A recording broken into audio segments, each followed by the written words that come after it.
Hey, this is Idea Coaches, Coach Eastron, weighing on the weight classes episode 19B, the review of UFC Fuel 3 and StrikeForce 40. Okay, let me get into a couple of things. First, we're talking about the UFC Fuel 3.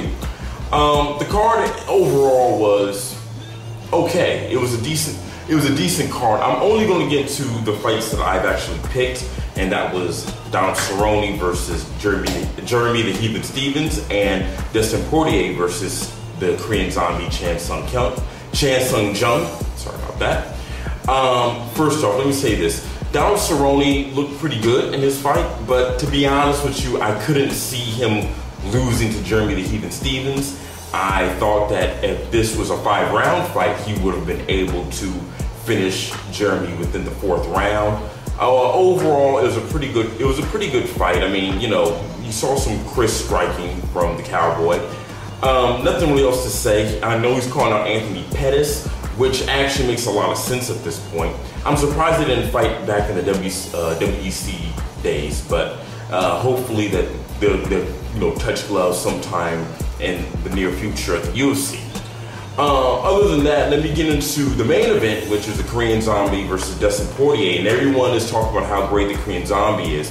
I called that fight, and I called it for the Korean Zombie. The only reason I'm mentioning this is because after I did my video, I looked at about 2 other internet reviewers, and I went on SureDog.com, and a lot of people were saying how Dustin was going to just like take this fight.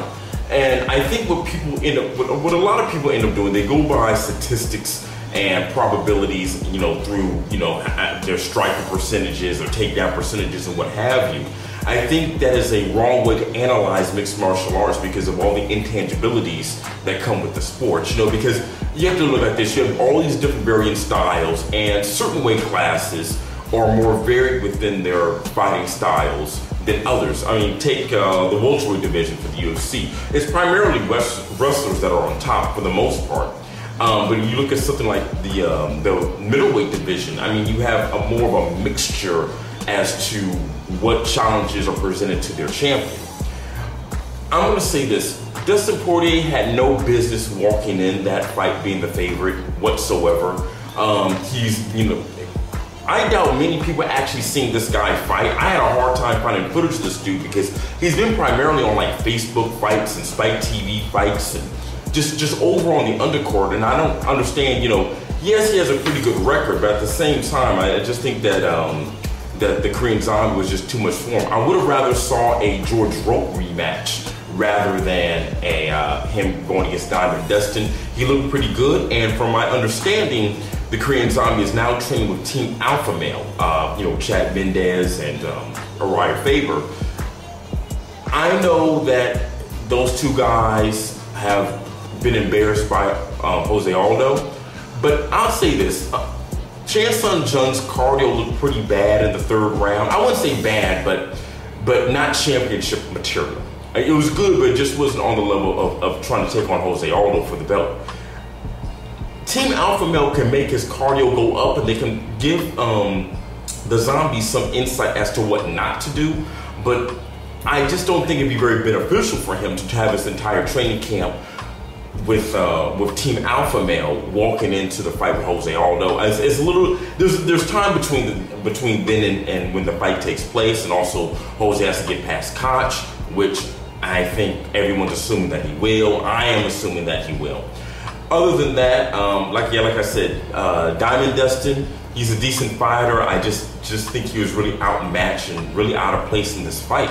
And like I said, I have no idea why he was just such a big favorite.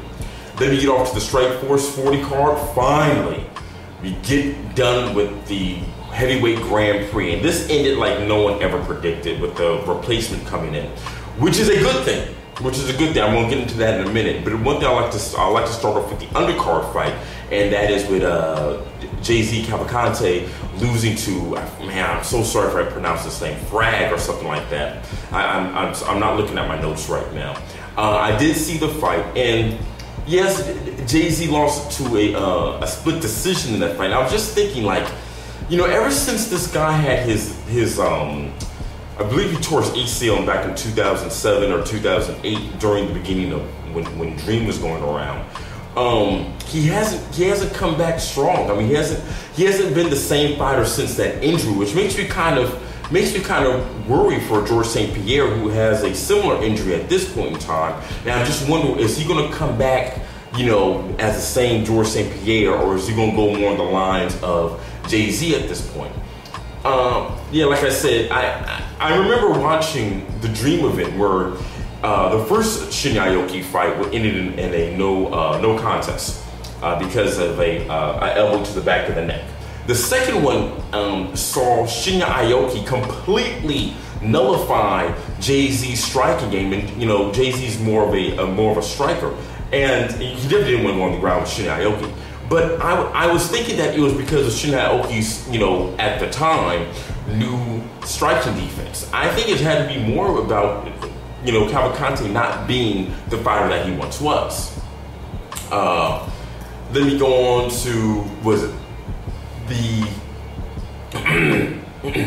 co-main event, Gilbert Melendez versus Josh Thompson for the third time. I thought that Josh Thompson was going to give Melendez a lot of problems, which he did. But at the same time, I knew that Gilbert Melendez was going to win. I just thought he was going to win in a little bit more of an easier fashion. The past two fights, of course, have not been the best showing for Gilbert Melendez. I think he's kind of accepted the fact that he's going to be on StrikeForce. And I don't know how long this contract, they haven't made nothing that I've seen indicates how many more fights he has on a StrikeForce contract before he gets to move off to the UFC or in some sort of, you know, by chance Bellator of some kind. Yeah, like I said, I mean, Josh Thompson, he's a very, very difficult fighter to finish. I just thought that Gilbert Melendez should have performed a little bit better.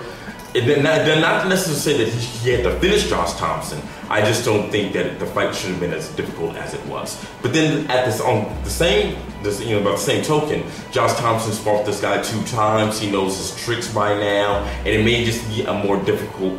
It may just be, you know, a very, very difficult fight for either one to finish, even if Thompson was to win. Now let's go off to our main event. Like I said before, this is the final of the Grand Prix. I'm just glad that it's over at this point. No one thought that Daniel Cormier was going to win it all at the beginning of this because he wasn't in the tournament to begin with. But at the same time, that's actually a very, very good thing. I mean, when you look at the original 8 members of this Grand Prix, it was a lot of people from Pride, a lot of people from the past UFC days going at it to have a chance to fight for Alistair Overeem's title and also be walking around with the title of being the best heavyweight on the planet because they went through a tournament. Now it kind of seems like it was just all for having a spot in the UFC, which completely diminished the just the magnitude of what this Grand Prix could have been. I said, and this is the fight that I got wrong, I said that Josh Barnett was going to win just because it's a little bit too crafty for the inexperienced Cormier.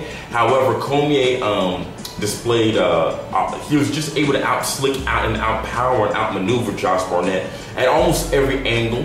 One problem that I did see that he had, and I also talked about this in his fight with Bigfoot Silva, was that his striking defense. I noticed that Josh Barnett was able to land some very good strikes, and I just wonder what would that be like if it was maybe, you know, Junior Dos Santos landing these kind of strikes on Cain Velasquez. Well, they're not that because, you know, they're both from AKA, but you understand the point I'm trying to get across. I'm liking the fact that we have a new heavyweight, some new blood to the division, and hopefully him and Josh Barnett will both be able to go and succeed in the UFC whenever they're completely absorbed, whenever that time comes. Other than that, guys, that's We're on the Weight Classes, episode 19B. Episode 20A will be coming out in the next 24 hours where I talk about UFC 146, Junior Dos Santos versus Frank Mir. Take care.